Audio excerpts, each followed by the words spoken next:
First, I was encouraged to see that the title of this conference is Civil Affairs in Irregular Warfare, One Profession, One Victory. In 9 words, that title captures the 2 themes that I would like to highlight today.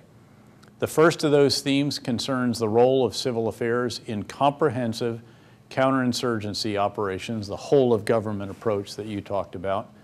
The second touches on the contributions of all our troopers serving in harm's way in the missions we're carrying out in various places in the Central Command area of responsibility.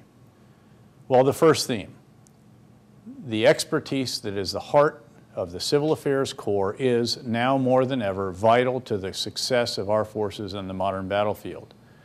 Many of you will have heard the old military axiom that amateurs talk tactics, professionals talk logistics. Our experiences in Iraq and Afghanistan suggest an update to that saying.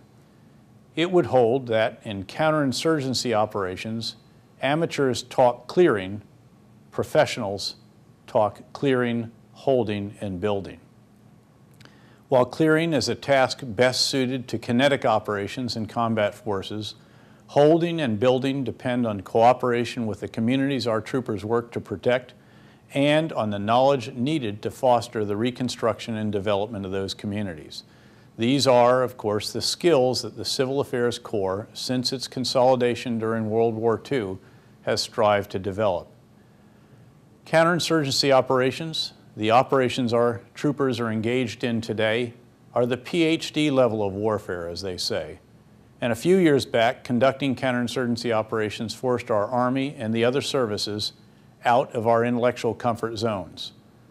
The full spectrum operations required to restore order and rebuild civic life in places like Iraq and Afghanistan demand an approach that is in many ways far more complex than the challenging conventional combat operations we worked to master in the decades before our current wars. Elevating political, social, and economic concerns relative to their place in past conventional military operations, the counterinsurgencies in which we've been engaged have taken many of our soldiers out of their previous comfort zones.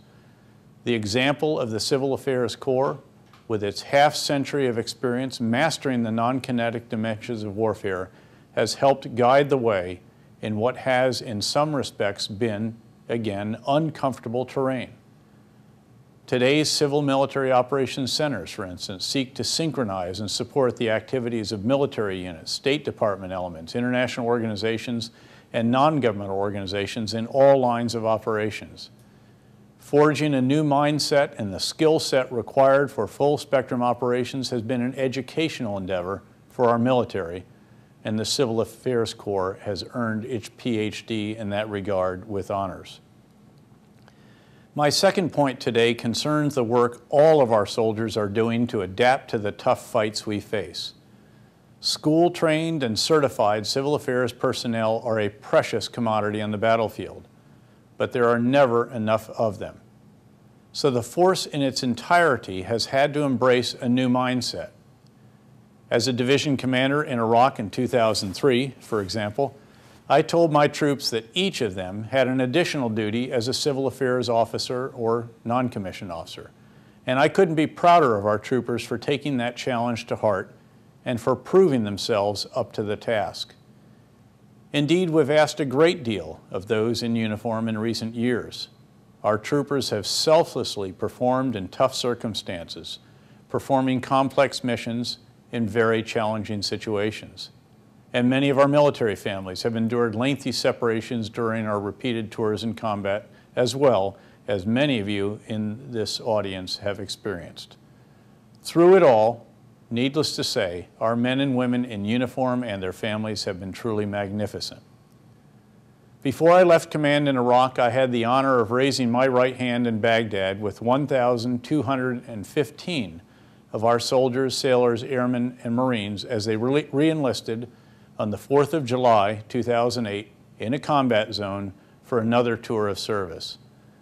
They did this knowing that they would likely be asked to deploy again during their new enlistment. I cannot say enough about these great young Americans or each of you in the audience. There is no question in my mind that they and you deserve the description that Tom Brokaw offered after seeing them in action in Iraq, calling them America's new greatest generation. Beyond that, I can assure you that there is no greater privilege than serving with the members of the new greatest generation as they strive to do what our country has asked of them. We should all be very proud of them and you, grateful for their courage, commitment, determination, and skill. Thanks for the support that you give them even as you are among them. Thanks for being a hugely important component of what we all do, and thanks for all that you do to help secure the victory. Thank you very much.